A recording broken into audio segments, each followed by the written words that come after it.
নমস্কার বন্ধুরা, cook with dishes ফ্যামিলিতে সবাইকে জানাই স্বাগত। শ্রাবণ মাস উপলক্ষে আবারও একটি সাবু দিয়ে রেসিপি আপনাদের সঙ্গে শেয়ার করে নিলাম। রেসিপিটি ঠান্ডা ঠান্ডা খেতে দারুণ লাগে। আমাদের আজকের রেসিপি পুর ভরা সাবুর দুধমালাই। তাহলে দেরি না করে দেখে নেওয়া যাক রেসিপিটি আমরা কিভাবে বানিয়ে নিয়েছি। 250 গ্রাম সাবু নিয়ে নিয়েছি, ভালো করে ধুয়ে নেব।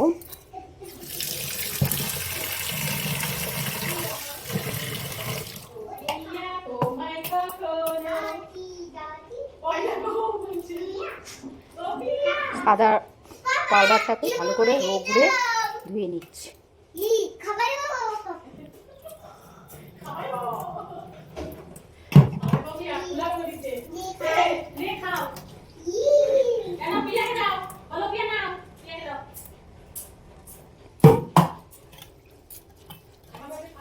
এতে আর জল দেবো না, এতেই ভিজবে।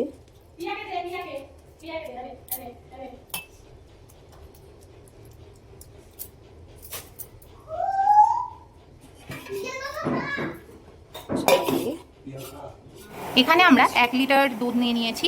এই দুধটা এবারে আমরা গরম করতে দেব।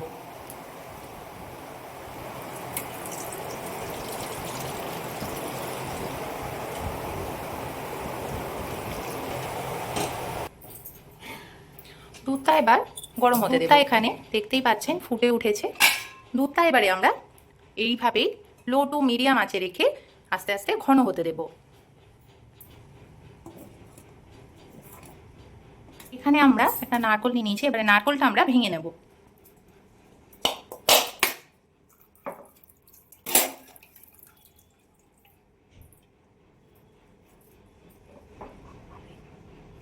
এবারে আমরা নারকেলটা কুড়ে নেব।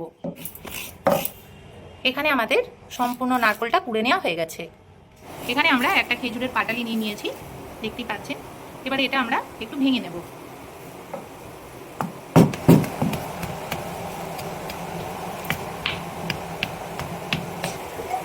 এখানে আমরা পাটালিটা একটু ভেঙে নিয়েছি। পাটালি গুড়টা আমাদের গাছের খেজুর রস দিয়ে তৈরি।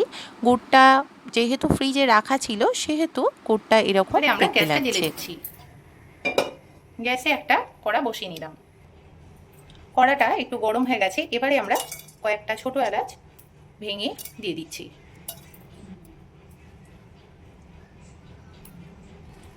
এবারে আমরা ভেঙে নেওয়া খেজুরের পাটালি গুড়টা দিয়ে দিচ্ছি। এখানে আমরা খেজুরের একটা গোটা পাটালি ব্যবহার করেছি। এর মধ্যে সামান্য পরিমাণে কিছুটা জল অ্যাড করব।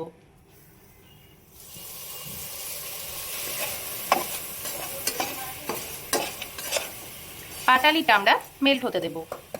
গুড়টা দেখতেই পাচ্ছেন আস্তে আস্তে অনেকটা মেল্ট হয়ে গেছে। এবারে আমরা নারকেল কোড়াটা দিয়ে দেব। বাকি যে গুড়টা আছে নারকেলের সঙ্গে গুড়টা নাড়তে নাড়তে মেল্ট হয়ে যাবে। এখানে কিন্তু আমরা সমস্ত নারকেল কোড়াটা ব্যবহার করলাম। একটা নারকেল কোড়া আমরা গুড়ের সঙ্গে ভালো করে মিশিয়ে নিই। আমাদের সম্পূর্ণ নারকেল কোড়াটা লাগবে না, তাই এখানে আমরা অর্ধেকটা নারকেল কোড়া ব্যবহার করলাম। নারকেলের ছাইটা তৈরি হয়ে গেছে, দেখতেই পাচ্ছেন। এবারে আমরা গ্যাসটা বন্ধ করে দেব। গ্যাসটা বন্ধ করে দিয়েছি। এবারে আমরা নারকেলের ছাইটা একটু ঠান্ডা হতে দেব। এখানে আমরা কিছুটা পরিমাণে জল উষ্ণ গরম করতে দিচ্ছি। জলটা কিন্তু আমরা উষ্ণ গরম করে নিয়েছি, দেখতেই পাচ্ছেন আঙুল ডোবাতে পারছি। এর বেশি কিন্তু আমরা জলটা গরম করব না। এবারে আমরা গ্যাসটা বন্ধ করে দিলাম। সাবুটা আমরা 2 ঘন্টা জল দিয়ে ভিজিয়ে রেখেছিলাম, দেখতেই পাচ্ছেন। এমনই দিয়েছিলাম যেন সাবুটা একদম থাকে। দেখুন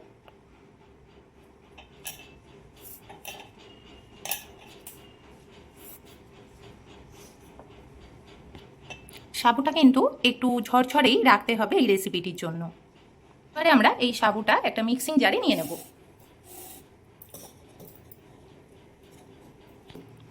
সমস্ত সাবুটা একবারে নিচ্ছি না, মিক্সিং জারে আমরা অর্ধেকটা সাবু। এবারে আমরা সাবুটা একটু গুঁড়ো করে নেব।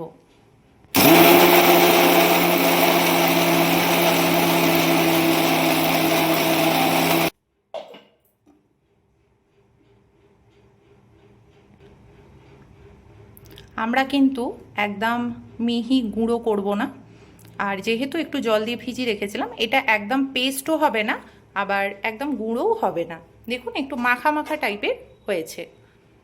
ঠিক এই রকমই কিন্তু আমরা সাবুটা রাখবো। এবারে আমরা সাবুটা একটি প্লেটে ঢেলে নিচ্ছি।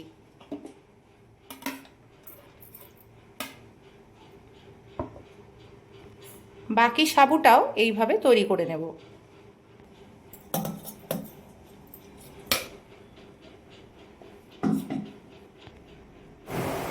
এবারে সাবু যে পেস্ট করে নিয়েছিলাম আমরা, এর মধ্যে আমরা পরিমাণ মতো গুঁড়ো দুধ দিয়ে দিলাম। স্বাদ অনুযায়ী নুন দিয়ে দিচ্ছি। এবারে আমরা স্বাদ অনুযায়ী চিনি দিয়ে দিচ্ছি। এখানে আমরা 3-4 চামচ পরিমাণে চিনি ব্যবহার করলাম। আপনারা অবশ্যই আপনাদের স্বাদ অনুযায়ী চিনিটা ব্যবহার করবেন। এবারে আমরা এর মধ্যে পরিমাণ মতো কিছুটা ঘি অ্যাড করছি। এখানে আমরা 2 চামচ পরিমাণে ঘি ব্যবহার করছি। সমস্ত উপকরণগুলো খুব ভালোভাবে মেখে নেব।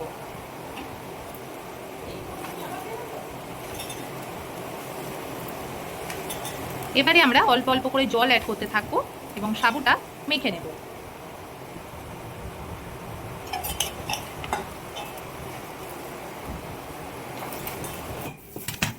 সাবুটা দেখতেই পাচ্ছেন কেমনভাবে মেখে নিয়েছি।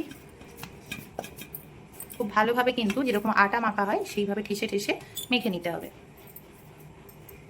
এবারে আমরা হাতের মধ্যে কিছুটা ঘি মাখিয়ে নিচ্ছি, কিছুটা সাবু মাখা নিয়ে নিয়েছি।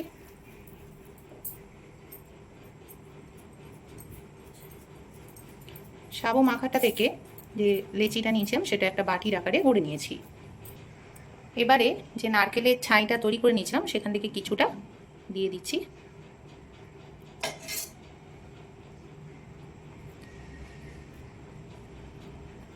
মুখটা খুব ভালোভাবে সাবুর খুব ভালোভাবে মুখটা কিন্তু সিল করে দিতে হবে। দেখতেই পাচ্ছেন।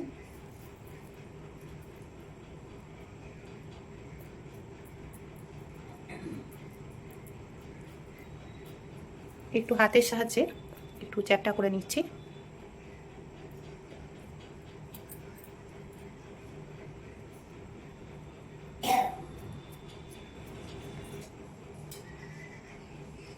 এইভাবে আমরা সমস্ত সাবুটায় ছোট ছোট করে বল করে লেচি করে আমরা নারকেলের পুর ভরে নেব। সমস্ত সাবুটাতে দেখতেই পাচ্ছেন লেচি করে পুর ভরে নিয়েছি। এবারে আমরা গ্যাসটা জ্বেলে নিলাম। এবারে আমরা কড়ার মধ্যে যে দুধটা ফুটিয়ে ঘন করে রেখেছিলাম সেই দুধটা দিয়ে দিচ্ছি।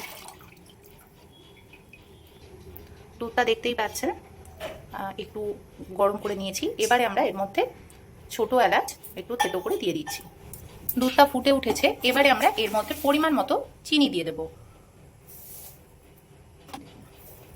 সাবু মাখার সময়তেও আমরা কিন্তু কিছুটা পরিমাণে চিনি ব্যবহার করেছিলাম, তাই এখানে আমরা চিনি খুব বেশি ব্যবহার করলাম না। মিষ্টিটা অবশ্যই আপনারা আপনাদের স্বাদ অনুযায়ী দেবেন। এবারে আমরা চিনিটা মেল্ট হতে দেব। চিনিটা দিয়ে বেশ ফুটিয়ে নিয়েছি। এবারে সাবু যেটা রেডি করে রেখেছিলাম সেটা দিয়ে দেব।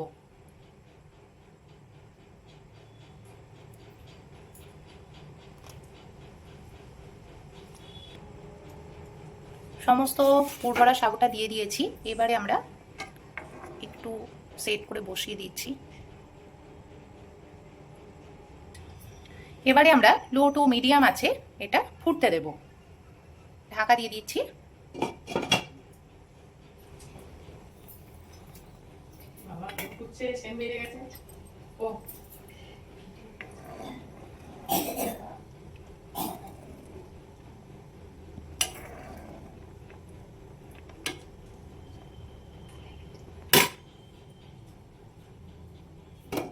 বেশ কিছুক্ষণ হয়ে গেছে, দেখতেই পাচ্ছেন দুধটা অনেকটা ঘন হয়ে গেছে। এবারে আমরা গ্যাসটা বন্ধ করে দিচ্ছি। এবারে আমরা এটি একটি প্লেটে ঢেলে নেব।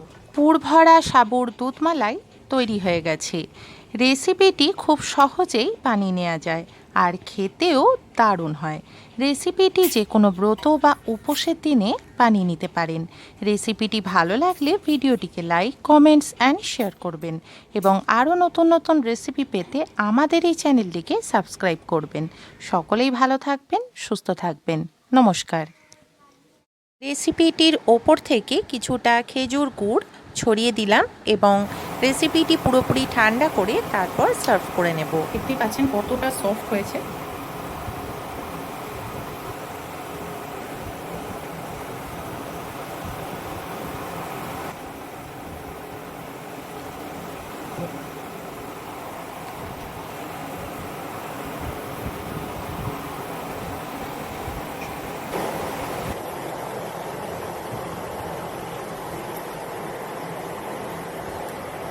কেমন হয়েছে? দারুণ, মানে খেজুরের গুড়ের কি দিয়ে দারুণ বানানো একটা। হয়েছে বলবে?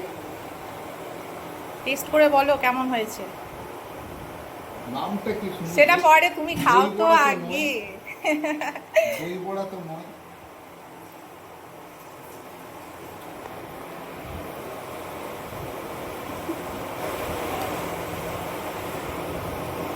এটা কিসের লোক? তুমি আগে বলো কেমন হয়েছে, ভালো হয়েছে। বলি। সাবু। অ্যাকচুয়ালি হচ্ছে সাবুর পুর ভরা দুধ মালাই। কেমন হয়েছে ভালো হয়েছে। আমার বন্ধুদের জানাও। খুব ভালো হয়েছে। এটা একটা নতুন রেসিপি, নতুন স্বাদের। আগে ছিল এটা অন্যরকম, সাবু দিয়ে তৈরি, এটা নতুন ধরনের।